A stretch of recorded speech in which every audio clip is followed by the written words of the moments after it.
నాగలపల్లిలో సర్పంచ్ భర్త రాజకీయ కక్ష సాధింపు చర్యలు. బీసీ వర్గంపై రెడ్డి వర్గం పెత్తనం.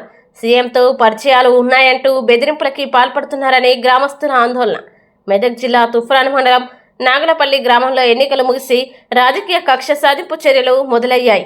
పంచాయతీలో అధికార పార్టీ సర్పంచ్ భర్త తమకు గిట్టని వారిపై కక్ష సాధింపు చర్యలు మొదలుపెట్టారని, ప్రశాంతంగా ఉన్న గ్రామాన్ని వర్గాలుగా విడదీస్తున్నారని, ఇటీవల సర్పంచ్గా పోటీ చేసి ఓడిపోయిన పుష్పలత శ్రీశైలం యాదవ్ మరియు గ్రామస్తులు ఆరోపిస్తున్నారు. సర్పంచ్గా పోటీ చేసి గట్టి పోటీనిచ్చి నిలబడ్డానని, తనపై రాజకీయ కక్ష సాధిస్తున్నాడని, ఒక బీసీ బిడ్డను రెడ్డికి పోటీ ఇవ్వడంతో తట్టుకోలేక గ్రామ కార్యదర్శితో ఒత్తిడి తెచ్చి తమకు సీఎంతో పరిచయాలు ఉన్నాయంటూ బెదిరిస్తున్నారని, తమ ఇంటి ప్రహారీ గోడను కూల్చేశారని ఆరోపించారు.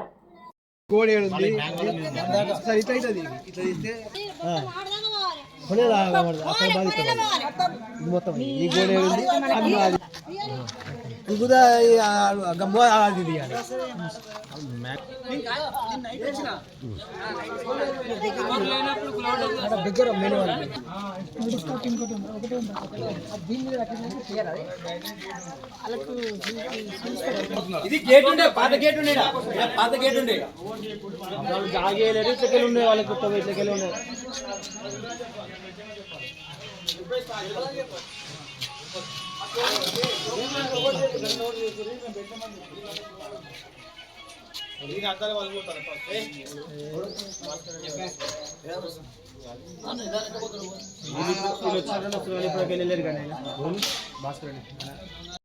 అందరు లెక్క సామాన్య వ్యక్తాడు.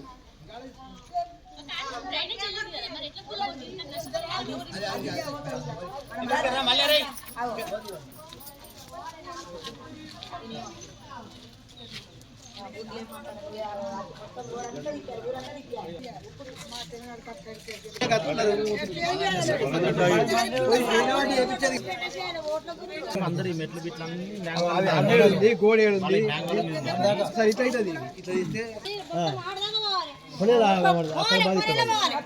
మొత్తం ఈ గోడేడుంది ఇంకుదా గమ్మ అది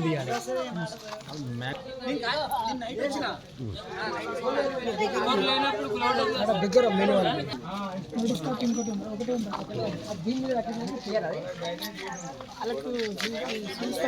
ఇది గేట్ ఉండే పాత గేట్ ఉండే పాత గేట్ ఉండే జాగేలేరు ఇట్లకెళ్ళి ఉండే వాళ్ళకి కొత్త ఇట్లకెళ్ళి ఉండే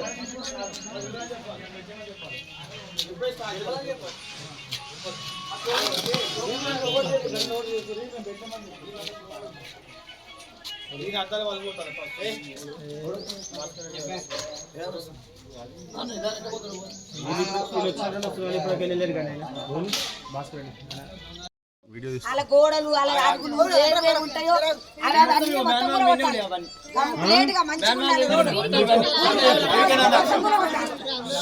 నిమిషాలు నువ్వు మాట్లాడు, 2 నిమిషాలు కాబట్టి 3 నిమిషాలు మాట్లాడు, 3 నిమిషాలు మొత్తం మాట్లాడుతున్నా. ఏం జరిగింది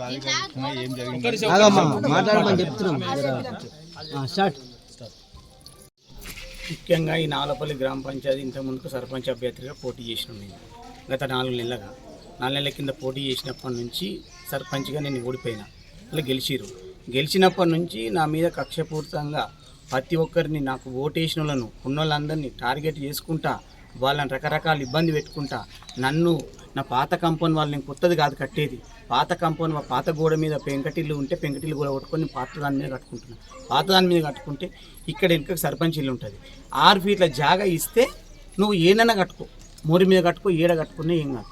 6 ఫీట్ల జాగా ఇవ్వకపోతే నేను నీ ఇల్లు నీ కంపెనీ వాళ్ళు గులగొడతాను అని సెక్రటరీ అధికారులను పట్టుకొని, పోలీసు వాళ్ళని పట్టుకొని వాళ్ళు వచ్చి నేను నాకు నోటీస్ ఇట్లా ఇంతకుముందు గత 3 నెలల కింద ఇచ్చారు. అప్పటి నుంచి మళ్ళీ మధ్యలో 2 సార్లు మాట్లాడుకున్న తర్వాత ఇట్లా మళ్ళీ నోటీస్ ఇవ్వాలి ఏమీ నేను సిటీ పోతున్నా, నాకు మధ్యలో ఫోన్ చేస్తే నేను ఇవాళ ఉండలేను, రేపు వస్తే సార్ టైం ఇవ్వండి అని చెప్తే, లేదా గంట సేపట్లో ఇప్పుడు నోటీస్ మీ ఇంటికి అతికేస్తున్నా, వాయిస్ మెసేజ్ పెట్టినా నాకు కూలగొట్టడం జరిగింది. నేను వస్తాక రాత్రి వస్తాకలో మొత్తం కూలిపోయింది. కక్షపూర్తంగా సాధిస్తుంది అధికారులను పెట్టుకొని. ఈ అధికార బలంతో ప్రజల్ని ఇబ్బంది పెడుతున్నారు, చిన్న వాళ్ళని ఇబ్బంది పెడుతున్నారు, రైతులను ఇబ్బంది పెడుతున్నారు, ప్రతి ఒక్కరిని ఇబ్బంది పెడుతున్నారు. నల్లాలు నీళ్లు ఒక్కొక్కరికి 20 లీటర్ల ట్యాంక్ ఉన్నాయనుకుంటే నల్లాల గిట్లా నా ఇంటి చుట్టూ 4-5 పొక్కలు దోపించింది.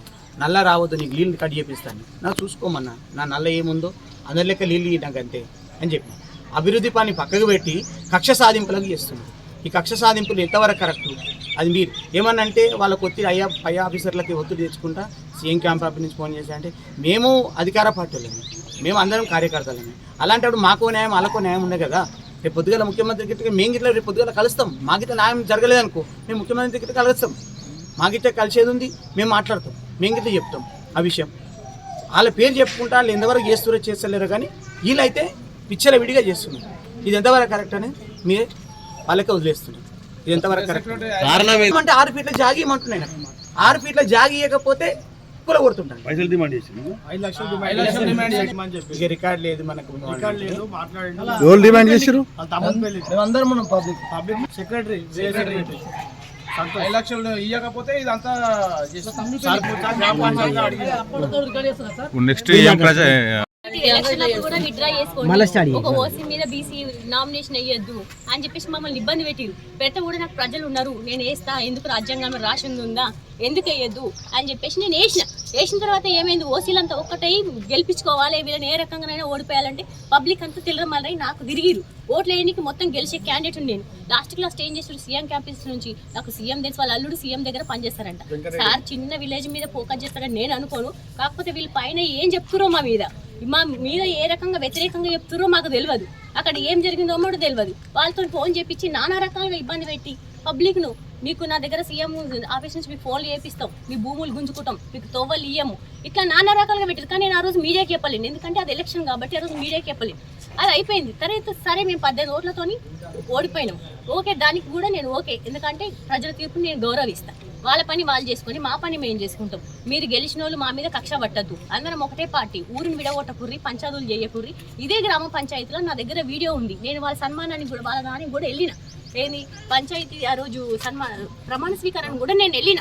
నా లోపల ఏ కుళ్ళు పెట్టుకోకుండా ఎక్కుతాం, ఎందుకంటే గ్రామం అనేది విడిపోవద్దు కాబట్టి ప్రతిలో ఎందుకంటే కక్షలు పెట్టుకొని చిన్న వాళ్ళు ఇప్పుడు పెద్దగా అవుతున్నారు. వాళ్ళకి ఏం చూపిస్తున్నాం మనము? పెరిగే వాళ్ళకి కులంతో కొట్లాడాలి, కులం తీరుగా పెరగాలనే మనం నేర్పుతున్నది. పిల్లలకు సమాజంలో ఏం నేర్పిస్తున్నాం? ఇప్పుడు వచ్చే యూత్కి ఏం నేర్పిస్తున్నాం మనం? ఇట్లనే మీరు మేమని విభజించాలి. ఓసీ మీద బీసీ రిజర్వేషన్ వస్తే వేయద్దు, బీసీలు వస్తే బీసీలు వేసుకోవాలి. ఇదేనా మనం నేర్పించేది పిల్లలకి? ఇప్పుడు యూత్కి ఏం నేర్పిస్తున్నాం సార్ మేము? ఇదంతా కక్ష పట్టుకొని అంటే వీళ్ళందరికీ ఒక నార్మల్ పబ్లిక్కి మేము ఒక లీడర్ ఉండడం వాళ్ళకి ఇష్టం లేదు. మేము ఒకవేళ మీ ఊళ్ళో నుంచి వెళ్ళిపోతే వీళ్ళని తొక్కేయచ్చు. వీళ్ళకి ఏం తెలియదు, పొద్దున వేస్తే పనికి పోతారు, సాయంత్రం వస్తే ఇంటికి వస్తారు, ఏది చెప్తే గది చేస్తారు. ఇంత పెద్ద ఇల్లు కట్టుకుని అవసరం ఆరా వీనికి ఊళ్ళే అని మాట్లాడతారంట. పైసలు అంటే పొలాలు కొనుక్కోరు. నా ఇంటి గురించి వీళ్ళకి ఎందుకు? అట్లా కూడా సపరేట్గా ఊరుకున్నా, సరే పోనీ అనుకున్నా. ఇప్పుడు ఏం చేశారు, నా గోడ కింద డ్రైనేజ్ ఉంది అన్నారు. నేను 100 సార్లు చెప్పిన, 2-3 అధికారులు వచ్చారు, వస్తే వాళ్ళకి చెప్పిన, లేదు మేడం నా గోడ కింద లేదు, నేను గోడ కట్టేటప్పుడు వీడియో తీసినాం సార్, మాకు వీడియో ప్రూఫ్ ఉంది, మీకు ఏమంటే నేను ఇస్తాను. డ్రైనేజ్ అది మన కడతారు కదా, పునాది కట్టేటప్పుడు వీడియో తీస్తారు కదా, ఆ వీడియో ఉంది. ఆ వీడియో తీపించుకుంటున్నా, ఎందుకంటే వీళ్ళు ఇట్లాంటి మనుషులని నాకు తెలుసు. వీళ్ళు మంచి మనుషులు కాదు. గెలిచిన అతని క్యారెక్టర్ చాలా వరస్ట్. ఎందుకంటే ఇంత ముందుకి నన్ను కొట్టిండు, చంపేసే ప్రయత్నం చేసిండు, బీర్ బాటిల్తో కొడితే నెత్తి వలిగింది, అది కేసు నడుస్తుంది. ఆ రోజు కూడా ఎవరు న్యాయం చేయలేరు ఊళ్ళే. ఆయన మా కులము ఇదే శ్రీనివాస్ రెడ్డి, ఇప్పుడున్న సర్పంచ్ భర్త శ్రీనివాస్ రెడ్డి. మళ్ళీ అధికారం మహిళలకు వచ్చింది. మహిళలు చేయొద్దా సార్? మహిళలే కదా, ఎవరైతే సర్పంచ్ చేయరో వాళ్ళు మాత్రమే చేయాలి. కానీ ఈయన అధికారం చేపిస్తూ మొత్తం ఆయనదే జులువు. ఒక పంచాయత్ సెక్రటరీకి ఆర్డర్ వేయాలన్నా ఆయన భర్తనే, గ్రామ పంచాయతీ కూర్చోవాలన్నా ఆయన భర్తనే, ఏదైనా నిర్ణయం తీసుకోవాలన్నా సర్పంచ్ భర్తనే అధికారం చెలాయిస్తుంది. ఇది ఎంతవరకు రైటు? మహిళలకు వచ్చినప్పుడు మహిళలు చేసుకోవాలి. మరి వాళ్ళు ఎప్పుడు హుషారవుతారు? ఇప్పుడు ఆమెను పిలిచి అడగండి ఏం చెప్తుంది ఈ గోడ గురించి. ఆమెకు అసలు కూడా ఇన్ఫర్మేషన్ లేదు. ఇంకొకటి వార్డు మెంబర్లు ఉన్నారు, ఇంతకుముందు సర్పంచ్ లేడు ఈ ఊళ్ళే, ఇప్పుడు వార్డు మెంబర్లు ఉన్నారు, సర్పంచ్ ఉన్నాడు. ఒక సమస్య వచ్చింది, సరే నా గోడ వల్ల జనానికి ఏదైనా ప్రాబ్లం ఉంటే నేను ఖచ్చితంగా, ఎందుకంటే జనం మెచ్చిన మనిషినే నేను, ఒకప్పుడు నన్ను కాదనుకోలేదు. వాళ్ళ కోసం నేను కాదు, ఫీట్ కాదు 2 ఫీట్ల జాగేయడానికి కూడా సిద్ధంగా ఉన్నా. నాకు నోటీస్ ఇచ్చింది వేయడానికి ఈ గోడకి ఇచ్చారు. ఫస్ట్ ఇదేంది, నేను ఆ గోడతో సమానంగా పెట్టుకుంటామని చెప్పేసి అనుకుంటే దీనికి నోటీస్ ఇచ్చారు, ఇటు పెట్టద్దమ్మా అని అంటే సరే సార్, ఎందుకంటే ఇది 10 మంది పోయే పబ్లిక్ సోవా కదా, అందరికి ఉపయోగపడాలి పోనీ అని నేను దీని గురించి ఏమనకుండా కాంప్రమైజ్ అయ్యి ఎంత జరిగి కట్టుకున్నా. దీన్ని క్లియర్ అయిపోయింది. దీని గురించి మాకు నోటీస్ వచ్చింది. దీని గురించి సపరేట్ నోటీస్ ఇవ్వలేదు సెక్రటరీ కాదు, అదే నోటీస్ పట్టుకొని మళ్ళీ దీని మీద వచ్చింది. ఎలక్షన్లు అయిపోయిన తర్వాత ఈ నోటీసు మళ్ళీ వాళ్ళ నోటీస్ అదే నోటీసు నేను రిపీటెడ్గా అమ్మ మళ్ళీ దీనికి సపరేట్ నోటీస్ వచ్చింది చెప్పలేదు. మరి దీని మీద నోటీస్ ఇచ్చినప్పుడు ఎవరిచ్చిరు ఏంటనేది చెప్పలేదు, అది క్లియర్ అయింది అన్నాడు. నేను కట్టుకున్న దాన్ని. దీనికి నోటీస్ ఇచ్చినప్పుడు దేనికని ఇస్తారు సార్ దీని మీద నోటీస్ అని నేను అడిగిన. ఇది పాత పునాది నా దగ్గర ఉంది కాదంటే ఇప్పుడు తవ్వండి, పాత పునాది వెళ్తాయి, పాత రాళ్ళు అయితే వెళ్తాయి, దాని మీదనే నేను కట్టుకున్నా అంటే లేదు లేదు డ్రైనేజ్ ఉంది దాని కింద. వాళ్ళు 1,00,000 చెప్తారు సార్ డ్రైనేజ్ ఉందని. మీరు తొవ్వి కదా, అధికారులు ఏం రావాలి, ఊర్లందరినీ కనుక్కోవాలి. ఇది ఆయన జాగన రోడ్డు మీదకి జరిగిర్రా, నేను గవర్నమెంట్ రోడ్డు మీద జరిగితే ఖచ్చితంగా మీరు చర్య తీసుకోండి. నేను కాదని అంటలేను, నేను రోడ్డు మీద జరగలేను, నేను కొన్న జాగల్ని నేను కట్టుకుంటున్నా. దానికి ప్రూఫ్ నా దగ్గర ఉంది, వీడియోస్ ఉన్నాయి, నేను అప్పుడు తీసిన పాతది ఫోటోలు ఉన్నాయి, నేను కట్టుకునేటప్పుడు పునాది వీడియో ఉంది, అన్నీ ఉన్నాయి నా దగ్గర. ఉన్నాక కూడా మీరు నేను ఏమన్నా, సార్ మీరు ఇంతమంది అధికారులు వచ్చారు కదా, వాళ్ళు ఒక కంప్లైంట్ ఇచ్చారు, సర్పంచ్ కంప్లైంట్ ఇచ్చినప్పుడు ఆయన కంప్లైంట్ ఇచ్చాడు, నేను బాధితులు, ఇద్దరం బాధితులమే. అలాంటప్పుడు 3వ వ్యక్తిత్వం నిర్ణయం తీసుకోవాలి. ఊర్లో అయితే పుట్టి తెలియని వాళ్ళు ఉండరు. ఈ జాగ ఎవరిది, ఇది శ్రీశైలందా లేకపోతే గవర్నమెంట్ జాగా జరిగిందా, పబ్లిక్ నేను దీన్ని కూర్చుంటా మేడం, మీరు వచ్చిపోయే వాళ్ళని అడగండి అని ఆమెతో రాపిస్తానే సంతకం రాపించుకుంది. నా దగ్గర వాట్సాప్ వీడియో కూడా ఏం సంబంధించి ఏంటంటే ఏం జనరల్ బాడీ మీటింగ్ అయినా గ్రామ సభ పెట్టినా సరే, ఏ బాడీ మీటింగ్ పెట్టినా కానీ కనీసం మాకు ఇన్ఫర్మేషన్ ఇస్తలేదు. వాళ్ళకు ఒక కోరం ఉంటే సరిపోతుంది, వాళ్ళు ఆ సర్పంచ్ ఉప సర్పంచ్ వాళ్ళు అనుకుంటే వాళ్ళు తీసుకున్న నిర్ణయాలే వాళ్ళు పాటిస్తారు. ఆ సెక్రటరీ అంటే కనీసం మాకు ఇన్ఫర్మేషన్ ఏది లేదు. ఒక తీర్మానం చేసినాకనే ఏదైనా ఏమన్నా అంటే మొత్తం గ్రామానికి సంబంధించిన ఆస్తులను మేము రక్షిస్తున్నామని అంటున్నారు. మేము యాజ్ ఒక వార్డ్ మెంబర్గా మేము అందరం కలిసి ఒక రిప్రజెంటేటివ్ ఇచ్చినాం, ఇదంతా తీసేయాలి కదా, మీరు గ్రామానికి సంబంధించి ఇదెట్లా తీసేస్తున్నారు, మీరు ఇట్లా గ్రామ ఆస్తులు కాపాడాలని కానీ మేము ఇస్తే మా నోటీసులు ఇట్లా తీసే చెత్తబుట్టలో వాడేసి కనీసం అక్కడ తీర్మానం చేసినప్పుడు కనీసం మాకు ఇంటిమేషన్స్ ఇయ్యరు. వాళ్ళ ఇష్టం ఉన్న ఇష్టరాజ్యం అయిపోతుంది. వాళ్ళ అధికారం ఉంది, మేము 4 ఉన్నాం, మాకు ఏ ఇన్ఫర్మేషన్ లేదు, అసలు ఏ ఫండ్స్ గురించి ఏం మాట్లాడతలేరు. ఏదన్నా అంటే దౌర్జన్యం, ఏమనంటే వీళ్ళంతా శ్రీశైలం మనుషులు, వీళ్ళు మొత్తం వాళ్ళు ఉన్నారు కదా, వాళ్ళ మీద ఎట్లా చేయాలని ఏది ఉన్నా సరే, ఏ చిన్న ఇన్ఫర్మేషన్ ఇట్లా మా గ్రామంలో జనరల్ బాడీ మీటింగ్ అయినా చెప్తలేరు, గ్రామ సభ పెట్టినా చెప్తలేరు. అసలు వాళ్ళు ఇష్టం. మొన్న రీసెంట్గా సార్ మా కాలనీలో ఒక నల్ల వాటర్ పైప్ లైన్ ఉంటుంది కదా, పగిలిపోయింది, మిషన్ భగీరథ పైప్ లైన్ పగిలిపోయింది. 10 days, ఒక 15 days 20 days అవుతుంది. పదే చెప్తా ఉంటుంటే ఆ సెక్రటరీకి ఏమైందో తెలియదు, కానీ దాని మీద ప్రజల సమస్యల మీద ఇరుసబెట్టి మా అన్న సమస్య మీద దృష్టి పెట్టింది ఎక్కువ. అది ఇప్పటికి అట్నే ఉంది, 2 పడ్డారు ఆల్రెడీ ఆ పొక్కలు. ఏది గ్రామానికి సంబంధించిన గ్రామాభివృద్ధి మొత్తం కుంటు పడిపోయింది. ఏమనంటే వ్యక్తిగత కక్షలు మా అన్న ఇప్పుడు మా ఉన్నాం కదా, మొత్తం కక్షపూరితంగా ప్రవర్తిస్తున్నారు. ఆడ గ్రామంలో అట్నే ఉంది, గ్రామ పంచాయతీలో అట్నే ఉంది, ఈ గ్రామంలో అట్నే ఉంది. మేము ఆల్రెడీ కంప్లైంట్ చేసినాం రీసెంట్గా. మా కంప్లైంట్ ఎందుకు తీసుకోవడం, మరి ఒక సాధారణ వ్యక్తి ఇస్తే తీసుకున్నప్పుడు మేము ఒక వార్డ్ మెంబర్గా వార్డ్ మెంబర్ ఇచ్చినప్పుడు మాది చేయాలి కదా సార్, మాకు చెప్పాలి కదా. ఇప్పటికి దాని మీద ఒక యాక్షన్ గిట్ట తీసుకోలేదు. ఇక్కడ నుంచి మొదలు పెడితే అక్కడ దాకా మేమే రిప్రజెంటేటివ్, మేమే ఒక 4 కలిసి మేమే ఇచ్చినాం. మరి మాకెందుకు అధికారం ఉండదు, మాకెందుకు చెప్పరు వాళ్ళు?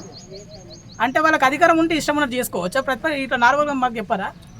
మొత్తం అంతా దుర్మార్గంగా చేస్తున్నారు సార్. ఈ సర్పంచ్ అయితే నిజంగా చేస్తున్న ఉన్నప్పటి నుంచి అయితే మొత్తం దుర్మార్గంగా అవుతుంది. గ్రామానికి సంబంధించి అభివృద్ధి పోయింది.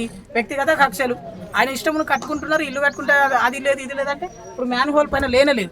ఏమనంటే నోటీస్లో మ్యాన్ హోల్ పైన చేసిన అని చెప్పారు, ఆ మ్యాన్ హోల్ పైన కట్టలేదు. వీడియోతో సహా ప్రూఫ్ ఉంది కదా సార్, మీరే నష్టపరిహారానికి ఎవరు ఇస్తారు సార్? దీనికి సంబంధించి